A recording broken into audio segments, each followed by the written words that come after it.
Përshëndetje. Në të video të radhës, në vazhdimin e videove në lidhje me vektorët, do të flasëm për pavarësinë lineare të vektorëve. Pra kur disa vektorë quhen të pavarur linearisht. Le të kemi disa vektorë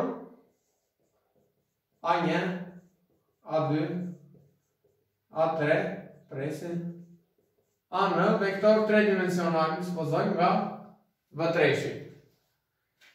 Gjithashtu le të kemi dhe disa skalar ose disa numra, lambda i mesh, lambda dysh, lambda nësh, numra reale. Pra kemi këta që janë vektor 3-dimensional, kemi dhe këto lambda që janë numra. Atëherë kombinimi lambda 1 shumëzim A1 plus lambda 2 që shumëzon A2 plus lambda 3 që era 3 plus e kështu me radhë, lambda në her a në. Ky në vetë vete është një vektor i ri dhe quhet kombinimi linear i vektorëve A1, A2, AN, pra vektor nga V3. Tani, kurse lambda 1, lambda 2, lambda n, quhen koeficientët e kombinimit. Koeficientët e kombinimit.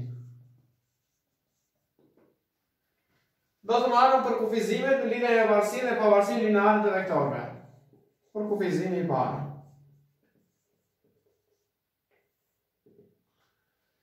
Në qoftë se kombinimi linear lambda 1 A1 plus lambda 2 A2 plus e kështu me radhë lambda n AN është i barabartë me vektorin 0,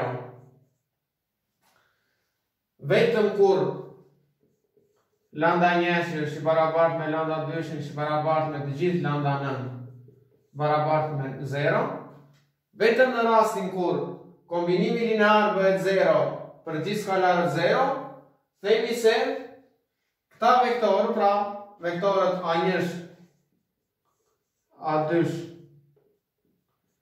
e kështu me radhë AN, quhen linearisht të pavarur.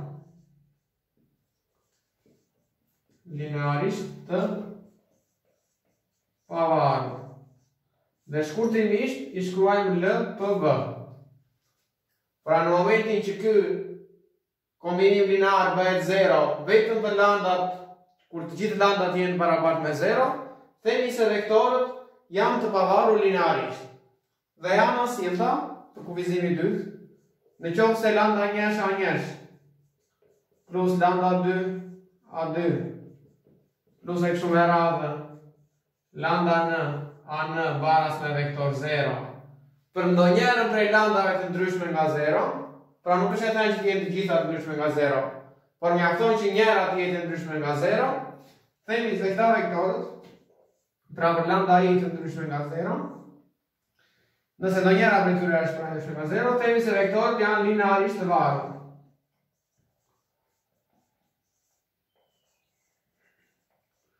Dhe i shkruajmë LB. Pra nëse vektorët janë linearisht të pavarur, ne i shkruajmë LPV, dhe kur vektorët janë linearisht të varur, ne i shkruajmë LV. Pra, këto dy janë për kufizimet për sa i përket pavarësisë lineare të vektorëve.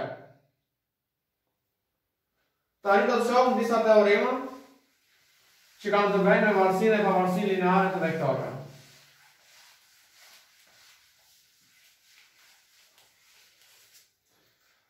Teorema e parë thotë, në qoftë se ndër vektorët A1, A2, AN ka k vektorë që janë linearisht të varur, atëherë të gjithë vektorët janë linearisht të varur. Pra në qoftë se në këtë bashkësinë. Pra teorema thotë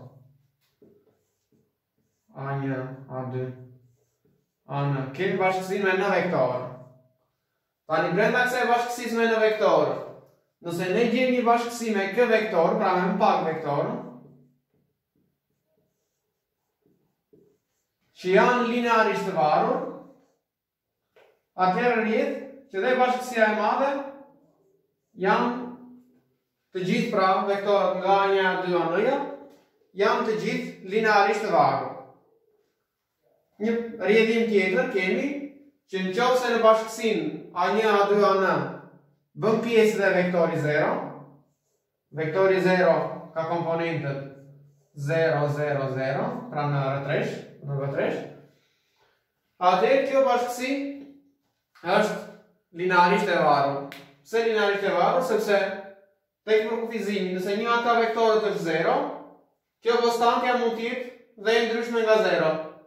Dhe nga përkufizimi i varësisë lineare thamë që nëse mjafton njëra prej konstanteve të jetë të ndryshme nga 0, ne themi që vektorët janë linearisht të varur. Prandaj teorema dhe rrjedhimi i saj na thonë që nëse në një bashkësi me vektor ndodhet vektori 0, atëherë automatikisht ata vektorë të gjithë janë linearisht të varur me njëri tjetrin. Tani do shohim pak interpretimin gjeometrik të varësisë lineare. Pra si ta kuptojmë ndryshe? Pra varësinë lineare gjeometrikisht apo si ta kuptojmë më mirë praktikisht. Marrim rastin e V2-shit. Kemi dy vektorë. Dy vektorë në V2 janë linearisht të varur kur ata janë ose janë kolineare ose janë paralel. Pra, paralelizmi përfshin dhe kolinaritetin. Që do të thotë vektori i parë shprehet si një lambda shumëzim vektorin e dytë. Dhe kështu me radhë për V2 V3 themi teoremën që tre vektorë në V3 janë linearisht të varur, atëherë dhe vetëm atëherë kur ata janë komplanarë, pra shkrim për te V2-shit në V3, pra në një plan. Në një plan alfa, tre vektorë janë linearisht të varur, atëherë dhe vetëm atëherë kur ata shtrihen në të njëjtin plan, pra kur ata janë komplanarë.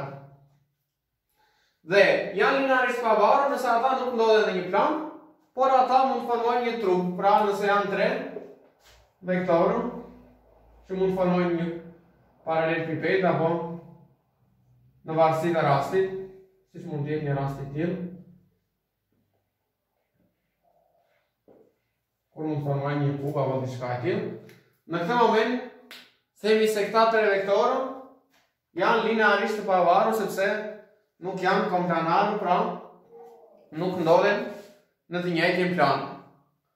Kaq për sa i përket përkufizimeve të shkurtra në lidhje me varësinë dhe pavarësinë lineare të disa vektorëve. Për detaje të tjera dhe për çështje të tjera në lidhje me vektorët do të shohim tek në videot e ardhshme dhe në leksionet e ardhshme.